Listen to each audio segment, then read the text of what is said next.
After they hurt you, how do you know that you can trust them again? Mended light.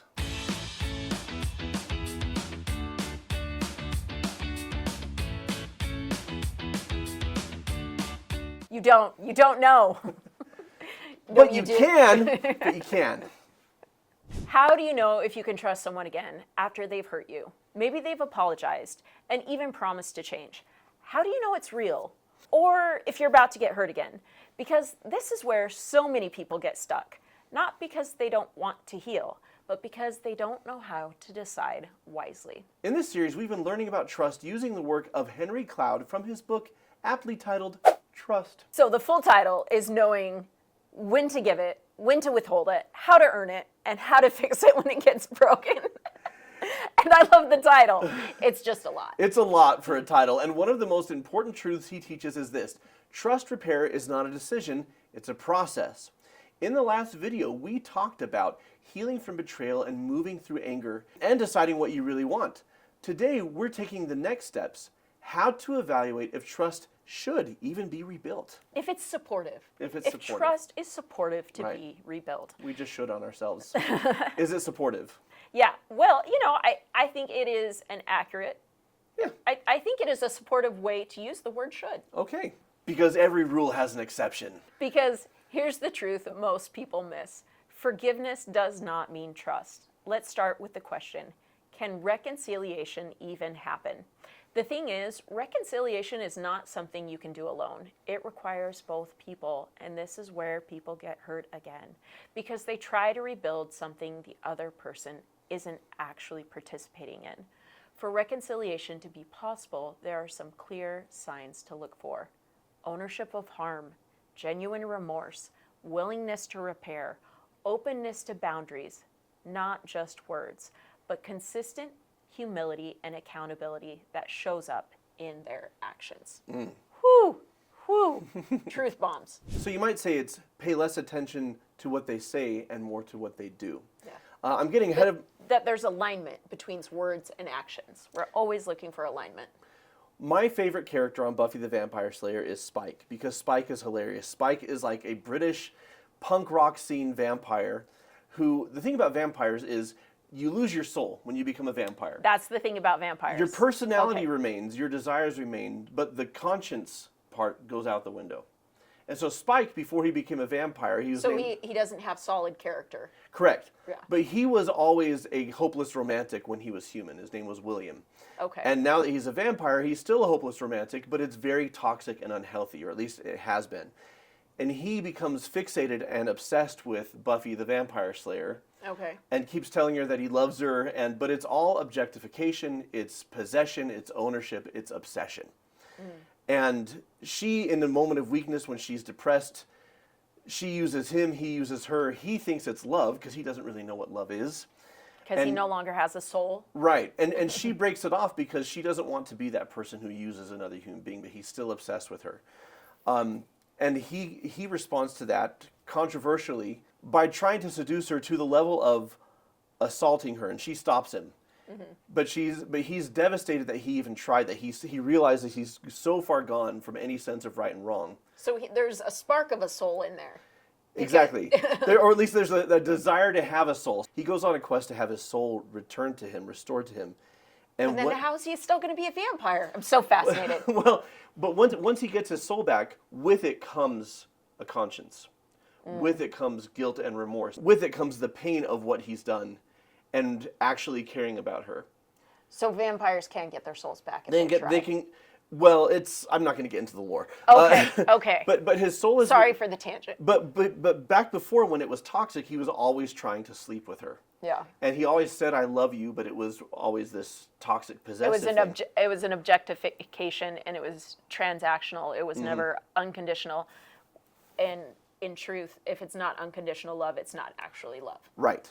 Got it. I want to show you the moment where she realizes she can actually trust him because he's not only felt the remorse, but he's changed the behavior. Okay, guys. In the 5 essentials of trust, that's motive. Yeah. They're for you. They're for themselves, but they're also for you. They're just as much for you as they are for themselves. Their motives are pure. Without knowing it, you set up this clip perfectly by saying that. Because Wow. before he was always for himself. Even Yeah. his connection to her, even his attachment to her was about gratifying himself. Yeah. Well, and a third essential of trust is character, Yeah. right? And because he was a vampire, he was lacking in character. character. But vampires, who knew, can develop character. It's just harder. So in this moment, she's feeling abandoned by her friends and overwhelmed by her calling of being the one, the person who's supposed to protect everybody else. And this I know you can relate to. When all roads lead to you and everyone's depending on you, it's very heavy. And this is what Spike says. Let's not go over the past. Oh, no. Let's all hold on here. I've hummed along to your pity ditty, and I think I should have the mic for a bit. Fine. The stage is yours. Cheer me up. You're insufferable. Thank you.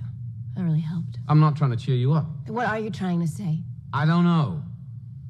I'll know when I'm done saying it. Something pissed me off, and I just... Unattainable, that's it. Fine. I'm attainable. I'm an attainathon. May I please just go to sleep? You listen to me. I've been alive a bit longer than you, and dead a lot longer than that. I've seen things you couldn't imagine, and done things I prefer you didn't.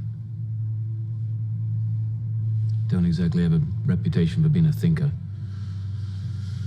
I follow my blood, which doesn't exactly rush in the direction of my brain. Humility, accountability. So I make a lot of mistakes, a lot of wrong bloody calls. 100+ years. And there's only one thing I've ever been sure of. You. Now she thinks that's romantic, and she's turned off by it. Hey, look at me. I'm not asking you for anything. When I say I love you, it's not because I want you, or because I can't have you. It has nothing to do with me. I love what you are, what you do, how you try. I've seen your kindness and your strength. I've seen the best and the worst of you. And I understand with perfect clarity exactly what you are. You're a hell of a woman. You're the one, Buffy. I don't want to be the one. I don't want to be this good-looking and athletic. We all have crosses to bear. So the way he respects, when he reaches to touch her face and she pulls away and he pulls back. Mm-hmm. And the way he makes it very clear, when I'm saying I love you, I'm not talking about romance or that I want you to love me back. He says it's got nothing to do with me. What I love is who you are and what you are. It's truly seeing another person and giving them safety and respect and belonging. And this moment is followed by, he goes to leave and she says, can you stay? Can you stay with me? And he goes, sure. And then he pulls up a chair. He says, because vampires don't sleep. Mm-hmm. He's like, I'll stay here in the comfy chair and keep watch. And then she says, will you come? And she pats the bed. And so he's kind of confused, like, are we hooking up again? And she says, will you just hold me? And then he spends the night just holding her, which is a completely 180 from who he used to be. Yeah. And the reason she asks him that is because of this moment right here where he is showing, as you put it, that he is for her. And that his motives and his behaviors have changed because he's felt remorse and he's done the work to follow his conscience and change his thinking patterns and his behavior patterns. She forgave him long ago, but this is the first time ever that she's trusted him. Well, and let's dig a little bit more into the remorse aspect. And it takes time, right? And this is a beautiful video clip that fits into a couple-minute segment, but it takes more than a couple minutes. Yeah. So here's something powerful to remember. Their remorse needs to meet or exceed the level of pain that they caused, not because they need to suffer, but because it shows understanding. If you know their pain or remorse in causing your hurt is as deep as the pain you experienced, you can be more confident the actions that led to the pain will not be repeated. Okay, I'm going to say that again because it's important when navigating repair after deep pain and betrayal. If you know their pain and remorse in causing you hurt is as deep as the pain you experienced, you can be more confident that their actions that led to the pain will not be repeated. And I like to tell people that's how you know that they take it serious. Right. Because when they minimize or justify or they say, look, I apologize, why can't you just get over it and let it go? What they're showing is that it's not that big a deal to them.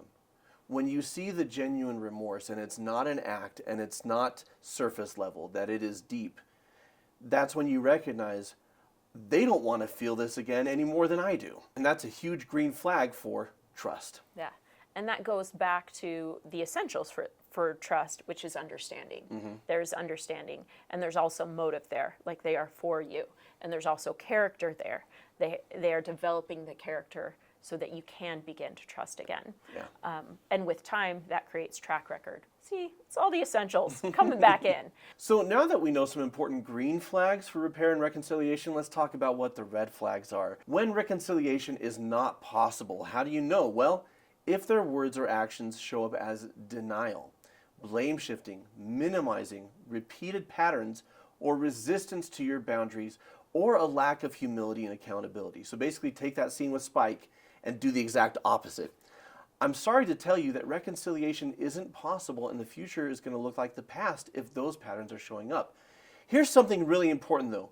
You can heal even without reconciliation. Even if they are never humble or accountable or seek to make things right, your healing does not depend on them. Now, even if reconciliation seems possible, there's a second question that matters even more. Are they actually trustworthy? Let's talk about how to assess or evaluate trustworthiness. This is where clarity replaces confusion, because trust is not built on intentions, apologies, or even chemistry. It's built on consistent patterns over time. Yeah. And Dr. Cloud emphasizes this. Trust is evidence-based. So what should we look for? There are 5 things, 5 of them. Number 1 is consistency over time. Anyone can change for a moment. Trust requires repeatable patterns. Ask, if nothing changes, would this feel safe? 2, accountability. Do they take responsibility without excuses or deflection? Now, we're not looking for perfection here, but repair. People are going to stumble and get it wrong sometimes, but do they come back, take accountability, and fix it? Number 3 is transparency. Do you feel clarity or confusion after interacting with them? Confusion is often a signal of a lack of transparency and truth, and you cannot have trust without honesty. 4, empathy for impact. Do they understand how they hurt you? Not just what they did, but how it affected you. And I would add, if they don't, are they curious to understand it? Are they remorseful for the pain they caused and wanting to make things right? And number 5 is behavior under stress, because real change shows up when it's hard, not just when it's easy. And here's a powerful truth. Time is a truth teller. The next truth bomb about trust is that it's a spectrum. Trust is not all or nothing. On one end of the spectrum, there's no trust, then limited trust, then functional trust, and on the other side, deep trust. And different people earn different levels. That's not punishment, that's wisdom. For example, I may trust somebody to make me food at a restaurant, but if I don't know them personally, I'm not going to trust them to babysit our kids. Yeah, for sure. For sure. And there's trust in different areas and different aspects, right? And so it's like, is there a track record of trust in this area? Yeah. And using all of these guidelines, we are going to look for real change. Here's where everything comes together. Words create hope. Behavior creates safety. Real change looks like consistency over time, growth without supervision, stability under pressure, repair when we fall or fail. But false change, it looks like short bursts of improvement, pressure to move on, defensiveness, inconsistency, and an overall lack of humility and accountability. And this is the key takeaway. Trust is rebuilt when someone becomes predictable in healthy ways. So let me ask you, what part of this process feels hardest right now? Deciding if reconciliation is possible, assessing trustworthiness, or waiting for real change? We'd love to hear from you in the comments. If you want to go deeper, we've created an entire YouTube trust series that walks you through how trust is built, what breaks it, and how to repair it. That's an entire playlist on the channel right now. Watch that next. And if you want step-by-step, in-depth support, you can take the full trust building video course on our membership site for just $1. Link is in the description. And guys, remember, you don't have to rush trust. You don't have to ignore your instincts, and you don't have to stay stuck. With clarity and compassion, you can heal and have the joy-filled, peaceful life that you desire and deserve. Until next time, friends, keep shining. We need your light.